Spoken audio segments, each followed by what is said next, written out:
Bonjour à tous et à toutes, j'espère que vous allez bien. Aujourd'hui on part sur les traces d'un militaire doué qui n'a jamais perdu de combat, ni contre les musulmans, ni contre les chrétiens, qui l'affronte indifféremment au gré de ses propres intérêts. Étonnant l'exemple en plein milieu du XIe siècle, ce mercenaire annonce les grands capitaines de la Renaissance. Vous voulez en savoir plus sur El Campeador? Venez avec moi. Le Cid, El Campeador, s'appelait dans la réalité Rodrigo Diaz de Vivar. Mais d'où viennent ces surnoms?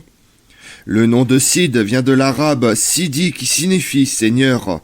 C'est sans doute comme ça que l'appelaient ses soldats en majorité musulmans. Il devait d'ailleurs parler l'arabe pour les commander. El Campeador vient du latin Campidor, tiris, l'espère en bataille rangée, un surnom qu'on lui attribue de son vivant pour ses exploits militaires. Il avait un talent exceptionnel. À une époque où l'on considère la bataille rangée comme trop risquée, il en gagne 6 quand Afonso VI de Castille et de Léon emmène 2 qu'il perd. El Campeador est le seul à combattre les Almoravides quand le même Afonso VI se fait étriller à Saragosse en 1086. Il faudra attendre 30 ans pour qu'un chef de guerre chrétien en fasse autant. El Campeador est aussi efficace contre les Arabes que contre les armées catholiques qu'il affronte à plusieurs reprises et toujours au milieu de ses troupes. Pour donner l'exemple, physiquement, il devait être affûté. On sait que dans sa jeunesse, c'était un excellent batteur. Expert du combat singulier, il a réellement été invincible, et c'est une des clés de son mythe posthume. El Campeador naît entre 1040 et 1050 dans les environs de Burgos, sans doute dans une famille noble mais sur le déclin. Adolescent, il rejoint la cour du roi Fernando Ier où il apprend des rudiments de lecture et d'écriture. Écuyer de son fils Sanchez II, il combat à ses côtés dans les guerres intestines qui ravagent la Léon et la Castille. Sanchez meurt, Rodrigo, marié à Chimène, entre au service de son frère et successeur, le Castillan Afonso VI, qui le charge de collecter le tribut dans les taïfas de Saragosse et de Séville en 1079. C'est là qu'il remporte sa première victoire à Cabra avec le roi El-Moutamid et contre une armée chrétienne au service de la taïfa de Grenade.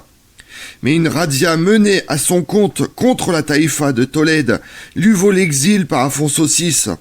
El Campeador se réfugie dans la brillante taïfa de Saragosse qu'il défend pendant 5 ans, notamment contre les Catalans et les Aragonais, qu'il bat respectivement à Almenar 1082 et Morella 1084.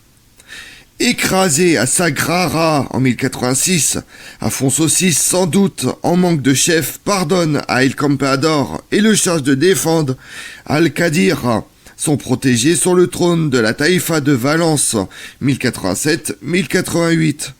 Une mésentente avec Afonso VI lors du siège d'Aledo lui vaut d'être à nouveau exilé et dépossédé en 1088 de ses biens. En 1092, il dévaste la Castille lorsqu'Afonso VI ose assiéger Valence, que El Campeador convoite. Quand les Almoravides s'emparent par surprise, il les chasse après un long siège 1093-1094. Et les bat à Cuarte en 1094 et à Bayren en 1097. Il stabilise ensuite son pouvoir à Valence, gouverné selon la loi islamique. Après sa mort en 1099, sa veuve tente de perpétuer la dynastie, mais en vain. Son fils unique, Diego Rodriguez, a été tué en 1097 par les Almoravides. Mais comment parvient-il à financer son armée? Par la rapine, l'extorsion, les cadeaux qu'il reçoit lorsqu'il se bat pour un roi de Taïfa. El Campeador est une sorte de pirate terrestre et aussi un véritable entrepreneur de guerre, à l'image des condottieri italiens du XVe et XVIe siècle. Maître des mercenaires, dévoué à sa personne, espère du financement. Il met son talent et son armée au service des autres, notamment la taïfa de Saragosse de 1081 à 1086, après avoir été exilé par Afonso VI. Il n'est pas seul dans ce cas, d'autres chevaliers chrétiens combattent pour les musulmans par pur intérêt, mais aucun ne s'est autant engagé ni aussi longtemps. Après Saragosse, peu à peu, El Campeador aspire à se tailler un domaine personnel. Ce sera Valence. Il protège d'abord la taïfa et son roi.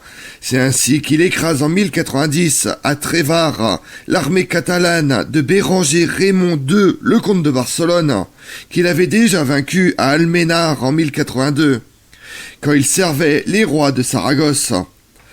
En 1092, il rompt les amarres avec Afonso VI et en 1094, il devient le premier chrétien d'une taïfa musulman. Son histoire ressemble à celle de Robert et Roger de Hauteville dans le sud de l'Italie et en Sicile, des mercenaires normands qui deviennent rois en profitant du chaos local. Le terme de Reconquista n'apparaît qu'au XVIIe siècle en France. Mais alors, ce concept existe-t-il dans l'esprit d'El Campeador ? Lorsqu'il devient seigneur de Valence en 1094, le Cid commence à jouer avec l'idée qu'il agit comme chrétien en reprenant des territoires aux musulmans. C'est d'ailleurs à ce moment que dans les royaumes ibériques et dans une partie de la chrétienté se développent les thèmes de la guerre sainte et de la guerre juste. El Campeador a des gestes symboliques forts, comme la conversion en église de la grande mosquée de Valence, ou l'appel à ses côtés de l'évêque Jérôme de Périgord. Il a sans doute cherché la protection de la papauté, mais il agit surtout pour légitimer sa conquête, comme le fait Robert Guiscard, duc d'Apulie, de Calabre et de Sicile, qui demande au pape Nicolas II de valider sa couronne en 1059. Ou Roger de Hauteville en 1130 pour son trône de Sicile. Il combat pour son propre compte, pour fonder une dynastie, et autant contre des princes chrétiens que contre les dirigeants musulmans. Curieusement, ce sont les chroniqueurs musulmans qui associeront son nom à la Reconquista. C'est le sens de la formule qu'ils prêtaient à leur adversaire. Por un Rodrigo ser puedo, España y por otro Rodrigo sin ganara. L'Espagne a été perdue par un Rodrigue, le Visigoth Rodrigo. Il sera regagné par un autre Rodrigo, El Campeador. En dehors de la période où il est souverain de Valence, l'idéologie de la Reconquista lui est toutefois étrangère. Les conditions particulières au XIe siècle expliquent-elles sa trajectoire ? Son aventure se déroule sur fond de désagrégation politique. Al-Andalus se délite au profit des taïfas, petite entité affaiblie où le métier des armes n'est pas valorisé. C'est pourquoi ces instances nouvelles ont besoin de mercenaires pour affronter les autres taïfas et les royaumes chrétiens, pas encore très puissants, sans armée permanente et eux-mêmes rivaux. Ce XIe siècle est un monde fragmenté, volatile, idéal pour un professionnel de la guerre et un opportuniste comme El Campeador. Mais on verra encore au XIIe siècle un certain Giraldo Sampavor profiter du désordre provoqué par l'effondrement des Almoravides et par l'apparition des deuxièmes taïfas. À la tête d'une bande de proscrits et d'aventuriers, il se bâtit un état éphémère aux dépens de la taïfa de Badajoz. Après lui, ce n'est clairement plus possible. Les rois ibériques, plus forts, monopolisent l'entreprise de la Reconquista, qu'ils sous-traitent en partie aux puissants ordres religieux.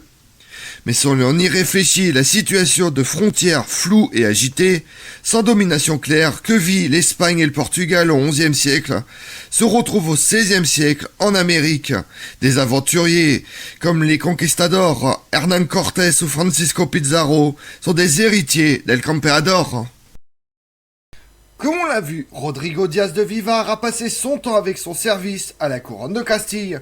Cependant, aussi pour une grande partie de sa vie comme mercenaire. El Cid ou El Campeador était dans les terres d'Al-Andalus, où il s'est forgé un nom grâce à son caractère et son courage, gagnant respect et admiration, mais aussi animosité parmi les musulmans avec qui il a coïncidé dans la vie.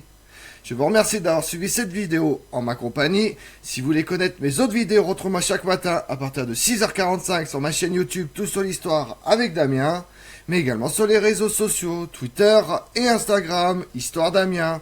Et pensez à liker, commenter et vous abonner. Je vous remercie à tous.